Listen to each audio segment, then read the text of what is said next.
semuanya. Jadi dalam video kali ini saya akan coba menjelaskan kesalahan apa saja sih yang biasa terjadi di dalam pengerjaan tesis terkait dengan tata kelola TI. Nah, di sini jangan lupa untuk selalu subscribe YouTube channel ini di Sibuk Belajar, lalu Instagram kita di sibukbelajar_com, lalu website kita di https://sibukbelajar.com. Jadi di situ akan dapatkan banyak informasi terkait dengan pembelajaran, terkait dengan soal ujian online berbasis CAT ataupun nanti penggunaan aplikasi yang akan kita demokan di dalam channel YouTube ini. Oke,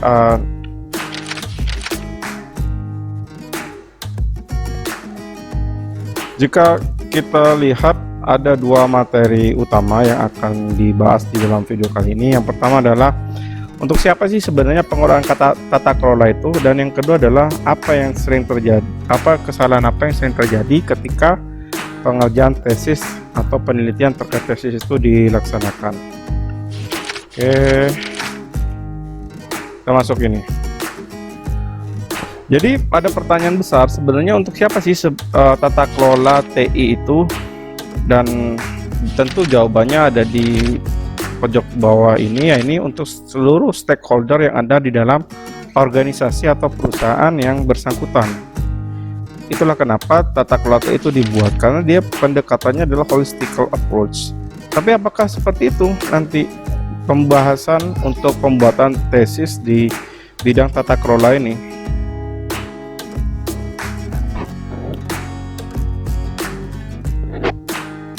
Nah, perlu kita ketahui dari mana berangkatnya suatu penelitian itu. Setelah di episode sebelumnya kita sudah membahas alignment goals di dalam COBIT. Nah, kemudian di dalam pembahasan kali ini kita akan coba bahas dari mana penelitian itu harus berasal. Oke. Peran dan fungsi struktur organisasi. Di dalam COBIT terdapat beberapa rules atau orang-orang yang harus terlibat di dalam penyusunan tata kelola. Yang pertama adalah Head of Architect. Jadi dia adalah orang yang mengepalai bagai proses terkait dengan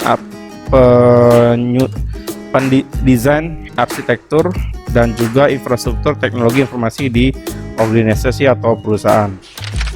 Lalu yang kedua adalah Head of Development. Orang yang mengepalai seluruh proses pengembangan bisnis. Biasanya siapa? Biasanya orang-orang yang terkait dengan perencanaan, karena di situ selain perencanaan bisnis juga ada perencanaan anggaran. Dan IT sudah seperti yang saya bilang sebelumnya, dia memberikan pendekatan yang cukup holistik atau keseluruhan. Yang ketiga adalah Head IT Operations, yang biasanya di sini dipimpin oleh seorang kadif atau kabit, di mana IT ini berdiri sebagai sebuah divisi misalkan di dalam kantor atau organisasi tersebut. Lalu yang keempat adalah Head IT Administration. Jadi ini sifatnya yang bersifat dalam pengelolaan dan juga penjabaran fungsi dari teknologi dan informasi di organisasi atau perusahaan. Yang kelima adalah Service Manager. Ini seperti halnya ke orang-orang yang akan terkait antara satu dengan yang lain dan menggunakan IT tadi di dalam proses bisnisnya. Jadi ini bisa jadi kabak umum atau kabit umum dan semua orang yang berada di level manajer minimal. Manager. Oke. Terus kemudian yang keenam adalah Information Security Manager. Jadi ini bisa aja diampu oleh orang yang berada di Head IT Operation. Jadi dia bisa subset di beberapa perusahaan atau beberapa organisasi yang merupakan subset dari IT Operations. Yang ketujuh adalah Business Continuity Manager, dan ini juga sama halnya seperti Information Security Manager. Dia orang yang selalu berhubungan atau pihak atau unit bisnis yang berhubungan dengan pengembangan dari perusahaan. Dia masuk ke perencanaan dan lain sebagainya. Dia masuk ke Head of Development, biasanya masuk ke subset tugas orang ini. Lalu yang ke-8 adalah Privacy Officer. Ini juga sama terkait dengan isu-isu sekuritas atau keamanan di dalam proses bisnisnya. Jadi jangan sampai apa yang dimiliki perusahaan itu bocor ke pihak luar atau sebaliknya. Terus yang ke-9 adalah legal counsel. Jadi ini adalah bagian yang selalu melakukan pemberian pertimbangan dan pengkajian terhadap eksternal, aturan yang berada di luar seperti kementerian, aturan pemerintah, regulasi dan sebagainya, sehingga dan ini juga yang memberikan masukan terkait dengan kondisi internal. Jadi legal counsel ini yang akan memegang peranan penting di situ. Nah, kesembilan fungsi dan struktur ini atau di dalam COVID sebagai rules ini nggak mesti harus ada dan terdefinisi sebagai bagian dan peran tertentu di dalam perusahaan. Yang penting kalian harus memahami dulu siapa head of architect ini, terus head of development, hingga sampai ke bagian legal counsel, dimana ini semua pasti terafiliasi kepada divisi atau bidang tertentu di organisasi atau perusahaan kalian. Dan yang ke-10 juga compliance, ini juga berbau dengan kebijakan, di mana ini semua nanti saling terhubung antara satu dengan yang lain. Ini biasanya lebih kepada arahan internal dan sangat terkait dengan legal counsel. Dan yang terakhir juga adalah audit. Nah, syukur-syukur kalau misalkan perusahaan atau tempat Anda sudah memiliki orang yang punya kapasitas untuk melakukan audit di dalam kantor, seperti misalkan ditempatkan di SPI, Satuan Pengawas Intern, dan lain sebagainya. Dan peran itu penting ya bagi organisasi, dan dia yang akan melakukan pengukuran terhadap kinerja dan juga layanan yang ada. Nah, selanjutnya kita akan pindah ke dalam bagaimana sih peran serta dari struktur organisasi tadi diterjemahkan ke dalam keterlibatannya di dalam penyusunan tata kelola. Di COVID itu ada yang namanya RASI chart. RASI chart itu terdiri dari 4 bagian, yakni yang pertama adalah R, yakni responsible, di mana pengertiannya adalah roles takes the main operation stake in fulfilling the practice and with the intended outcome. Jadi who is getting the task dan who drive the task. Jadi ini orang-orang yang punya tanggung jawab di dalam suatu proses bisnis lah, intinya gitu. Nah, sederhananya siapa sih yang mengerjakan, siapa yang mengerjakan suatu perusahaan itu secara teknis langsung, gitu loh. Siapa yang akan mengerjakan? Misalkan di dalam organisasi kalian bisa baru akan membuat menggunakan suatu aplikasi, baru adopsi atau melakukan adaptasi dari teknologi terbarukan. Nah, di situ siapa yang akan banyak terlibat, siapa yang mengerjakan, gitu loh. Siapa yang bertanggung jawab atas pekerjaan itu. Lalu yang kedua, di dalam RASI chart ada E, yakni accountable. Accountable, dia memiliki roles carry overall accountability. As a principle, accountability cannot be shared. Who account for the success and achievement of the task. Jadi peran ini nggak bisa sembarangan diberikan, karena dia yang memiliki peran yang paling prinsip atau fundamental di dalam organisasi. Nah, sebenarnya siapa sih yang berhak membuat keputusan? Nah, jadi ini biasanya levelnya sudah BOM atau Board of Management, atau bisa jadi Board of Direction atau BOD. Nah, keterlibatan BOM atau BOD dalam penyusunan tata kelola ini sangat strategis dan fundamental, karena beliau secara prinsipil akan bertanggung jawab terhadap isi dari tata kelola tadi.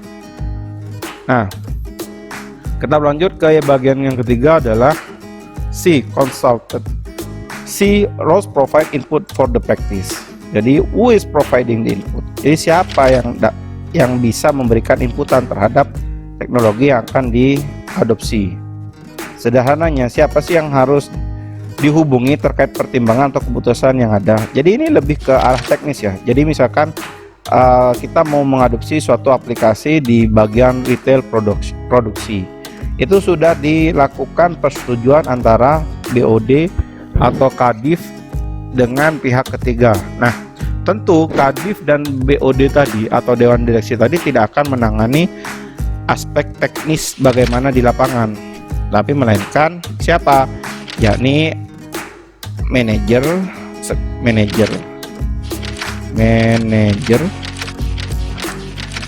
atau staff yang ditunjuk sebagai PIC di dalam project ini atau project manager yang berasal dari pihak internal perusahaan. Nah, dari situ pihak penyusun tata kelola akan banyak berhubungan. Lalu yang terakhir adalah I yang bermakna inform. Roles are informed of the achievements or deliverable of practice. Jadi who is receiving information? Jadi siapa sih yang harus dihubungi terkait perubahan dari hasil pengambilan keputusan tadi? Jadi misalkan aplikasi itu merubah suatu proses bisnis dari yang ada menjadi tidak ada atau sebaliknya dari tidak ada menjadi ada. Contoh sederhananya pendisposisian surat.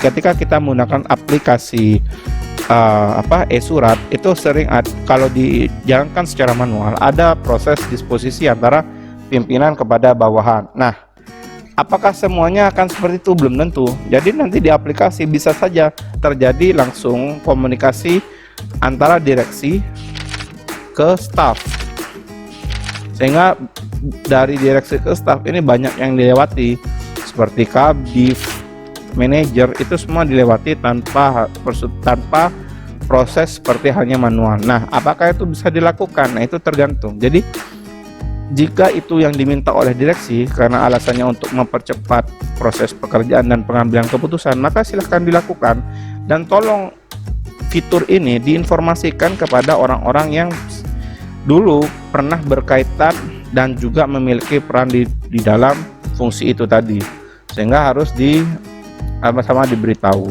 Atau juga sebaliknya, misalkan di dalam proses pengambilan keputusan ketika pembahasan teknis dan pembahasan alur misalkan tidak ditemui kata sepakat terkait dengan proses disposisi ini. Jadi disposisi ini justru akan menambah satu lagi path atau orang yang harus dihubungi, yakni siapa? Admin. Karena admin yang bersifat untuk mendemorasi surat yang dimiliki. Jadi surat yang dibuat. Jadi dia yang akan melakukan pengecekan Nah, ada satu nambah lagi, yakni verifikasi dan validasi. Nah, sehingga yang sebelumnya di proses manual tidak ada menjadi ada. Nah, justru yang sekarang jadi inform siapa? Bukan staff atau manajer, melainkan dewan direksi, sehingga mereka tahu fungsi ini bisa harus dilakukan dan dipenuhi. Nah, itu tadi kenapa tata kelola itu harus bisa memberikan gambaran yang jelas dari dari hulu sampai ke hilir, dari atas sampai ke bawah. Jadi itu melibatkan, dan memang kenyataannya banyak proses penyusunan tata kelola yang hanya berjalan parsial, justru karena karena orang yang mengerjakan itu tidak memiliki hak atau wewenang untuk menyusun tata kelola. Jadi jangan sampai nanti teman-teman ketika memilih bab terkait dengan penyusunan tata kelola itu langsung mengambil secara holistikal. Pastikan kalian memahami dulu apa yang harus dikerjakan, seperti tips yang akan saya jelaskan berikut. Nah, di sesi kedua ini saya jelaskan apa sih hal yang sering kali terjadi dalam penentuan topik penelitian di dalam tata kelola teknologi informasi ini. Jadi yang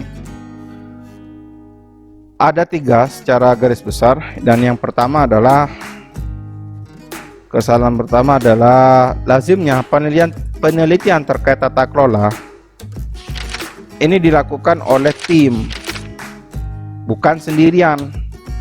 Jadi kecuali kamu adalah CEO dari perusahaan itu sendiri, mungkin masih bisa dilakukan karena kamu punya hak dan wewenang untuk mengatur dan mendesain proses bisnis yang akan dibangun. Nah, namun sayangnya pada kenyataannya adalah tesis itu dilakukan oleh mahasiswa yang mengambil skop terlalu besar di dalam penelitian terkait tata kelola. Jika memang Anda tertarik pada tata kelola, maka tentukan dulu alignment goals yang akan dituju, lalu kemudian pilih domain-domain yang sekiranya memiliki hubungan. Selalu hindari domain di governance practice, di domain EDM, evaluate, direct, and monitoring, karena itu adalah di domain pimpinan.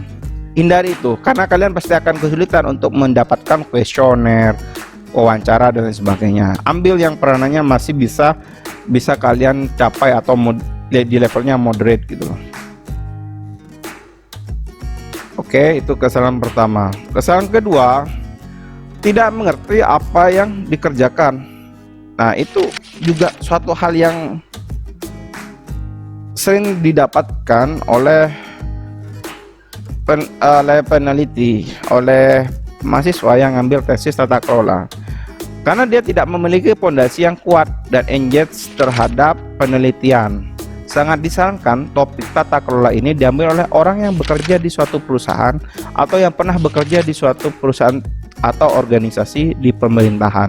Kenapa? Karena mereka paling tidak memiliki gambaran terkait dengan alur pengambilan kebijakan, siapa yang harus dihubungi, dan lain sebagainya. Kalau misalkan kalian orang luar, pastikan kalian juga bagian dari suatu tim konsultan tertentu, sehingga kalian mengerti apa sih sebenarnya yang kalian kerjakan. Knowing why before knowing what. Selalu pegang kata-kata itu. Jadi kalian harus tahu kenapa kalian mengerjakan ini dan apa yang menjadi landasan dan juga tujuan. Jadi kalau misalkan banyak sekali yang nggak paham, ya susah juga gitu loh. Dan yang ketiga adalah